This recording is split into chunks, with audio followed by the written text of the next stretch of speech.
नमस्ते। आज हम बात करने वाले हैं दुनिया के सबसे बड़े अवार्ड नोबेल प्राइज के बारे में। इसकी कहानी क्या है, इस साल कौन जीता और सबसे मजेदार, इन सब नामों को याद कैसे रखना है, सब कुछ जानेंगे। शुरुआत करते हैं जबरदस्त लाइन से। लग चुकी है तलब मंजिल की, खुद को आग में झोंकना होगा। ये ठोकरें कहती है मारा जाएगा, हौसला कहता है देख लेंगे। बिल्कुल यही हौसला चाहिए नोबेल प्राइज के विजेताओं के नाम याद रखने के लिए। तो चलिए देख लेते हैं। तो आज हम क्या क्या कवर करने वाले हैं। सबसे पहले देखेंगे नोबेल की कहानी, फिर 2025 के विजेताओं पर आएंगे। Medicine, physics, chemistry, literature, peace और इकोनॉमिक्स, सबको याद करने की मजेदार ट्रिक्स के साथ। और आखिर में हम नजर डालेंगे भारत के नोबेल लॉरिएट्स की शानदार लिस्ट पर। तो चलिए कहानी शुरू करते हैं। हर बड़े अवार्ड के पीछे एक बड़ी कहानी होती है और नोबेल प्राइज की कहानी तो वाकई में बहुत दिलचस्प है। तो ये कहानी शुरू होती है अल्फ्रेड नोबेल से। जी हाँ, वही जिन्होंने डायनामाइट बनाया था। अब मजे की बात देखिए, अपनी एक तरह से विनाशकारी खोज के बाद 1895 में उन्होंने अपनी वसीयत में अपनी सारी दौलत इंसानियत की भलाई के लिए अवार्ड्स देने में लगा दी। उनके गुजरने के ठीक 5 साल बाद 1901 में पहले नोबेल प्राइज दिए गए। हाँ, इकोनॉमिक्स का अवार्ड काफी बाद में 1968 में शुरू हुआ था।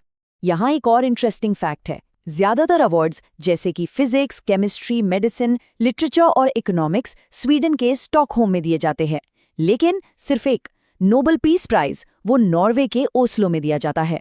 और ये सारे अवार्ड्स हर साल एक ही दिन 10 दिसंबर को दिए जाते हैं, जो अल्फ्रेड नोबेल की पुण्यतिथि है। तो कहानी तो हो गई। अब आते हैं इस साल यानी 2025 के विनर्स पर। नाम थोड़े मुश्किल हो सकते हैं, पर फिक्र की कोई बात नहीं।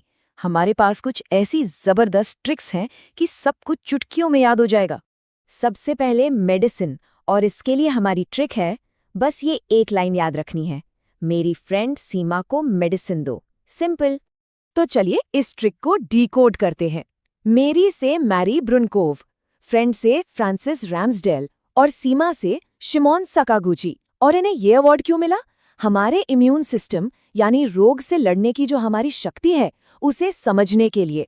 मतलब हमारा शरीर बाहर के कीटाणुओं से लड़ते हुए अपने ही सेल्स को क्यों नहीं मारता, इस गुत्थी को सुलझाने के लिए।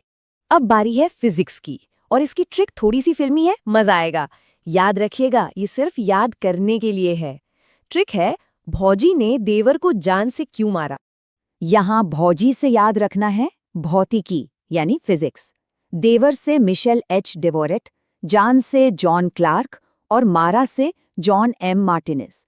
इन्हें ये अवार्ड मिला माइक्रोस्कोपिक क्वांटम टनलिंग नाम की एक कमाल की तकनीक के लिए। अब ये है क्या? ये वो प्रोसेस है जिसमें बहुत छोटे पार्टिकल्स ऐसी दीवारों को पार कर जाते हैं जिन्हें वो नॉर्मली नहीं कर सकते।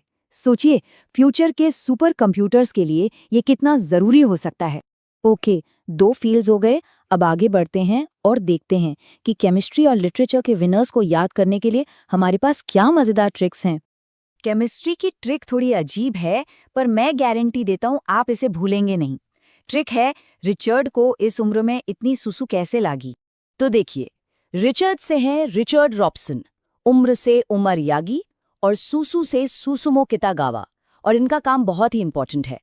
इन्होंने मेटल ऑर्गेनिक फ्रेमवर्क यानी MOFs बनाए। अब ये क्या बला है? समझिए कि ये छोटे छोटे स्पंज जैसे स्ट्रक्चर हैं जो गैस को स्टोर कर सकते हैं या जहरीले केमिकल्स को फिल्टर कर सकते हैं। मतलब एक तरह से क्रांति है ये। अब आते हैं साहित्य पर। इसकी ट्रिक थोड़ी सीरियस है, लेकिन राइटर का नाम याद रखने में बहुत मदद करेगी। ट्रिक है, लाश को हर कोई सही से जलाओ। यहाँ सही से हमें याद रखना है साहित्य, और लाश हर कोई से हमें याद आता है हंगरी के लेखक लाज़लो क्रास्नहोर्काय का नाम। उन्हें उनके बहुत ही गहरे और विजनरी लेखन के लिए ये सम्मान मिला है। चलिए अब आते हैं आखिरी 2 कैटेगरीज पर, जो हमेशा ही बहुत चर्चा में रहती हैं, पीस प्राइज और इकोनॉमिक्स। देखते हैं इस साल ये सम्मान किसे मिला। पीस प्राइज के लिए जो ट्रिक है वो हाल की एक बड़ी घटना से जुड़ी है। बस ये याद रखने का एक तरीका है, इसे लिटरली नहीं लेना है। ट्रिक है, कोरोना में मरने से शांति हो गई। शांति से तो हो गया पीस प्राइज, और कोरोना और मरने को मिला के नाम बनता है मारिया कुरीना मचाडो। उन्हें ये अवार्ड वेनेजुएला में विपक्ष को लीड करने के लिए दिया गया है। और अब आखिर में इकोनॉमिक्स। इसके लिए एक छोटी सी कहानी है ट्रिक के तौर पर। फिलिप ने पीटर को पैसे के लिए मार दिया और जेल चला गया। तो इस कहानी से नाम निकलते हैं फिलिप से फिलिप अग्योन, पीटर से पीटर हॉविट और जेल से जोएल मॉकेर। इन तीनों को ये पुरस्कार ये समझाने के लिए मिला कि कैसे नई टेक्नोलॉजी पुरानी को रिप्लेस करती है, जिसे क्रिएटिव डिस्ट्रक्शन कहते हैं, और इसी से लगातार इकोनॉमिक ग्रोथ होती रहती है। तो ये तो थे 2025 के विनर्स। अब जरा अपने देश की तरफ देखते हैं और याद करते हैं उन महान भारतीयों को जिन्होंने नोबेल प्राइज जीतकर हमारा सिर गर्व से ऊंचा किया है। भारत का नोबेल का सफर शुरू हुआ 1913 में, जब गुरुदेव रविंद्रनाथ टैगोर को उनकी गीतांजलि के लिए साहित्य का पुरस्कार मिला। वो न सिर्फ पहले भारतीय बल्कि पहले एशियाई नोबेल विजेता थे। फिर 1930 में सर सीवी रमन ने रमन इफेक्ट की खोज के लिए फिजिक्स में ये अवार्ड जीता। 1979 में मदर टेरेसा को उनके निस्वार्थ सेवा भाव के लिए शांति पुरस्कार मिला। 1998 में अमर्त्य सेन को वेलफेयर इकोनॉमिक्स पर उनके काम के लिए सम्मान मिला। और हाल के सालों में 2014 में कैलाश सत्यार्थी को बचपन बचाओ आंदोलन के जरिए बच्चों के अधिकारों की लड़ाई के लिए, और 2019 में अभिजीत बनर्जी को दुनिया से गरीबी मिटाने के उनके नए तरीकों के लिए इकोनॉमिक्स का नोबेल दिया गया। ये शानदार विरासत देखकर मन में एक ही सवाल आता है, अगला भारतीय नोबेल विजेता कौन होगा? ये एक ऐसा सवाल है जो उम्मीद भी जगाता है और प्रेरणा भी देता है। सोचने के लिए एक बहुत अच्छा सवाल है ना?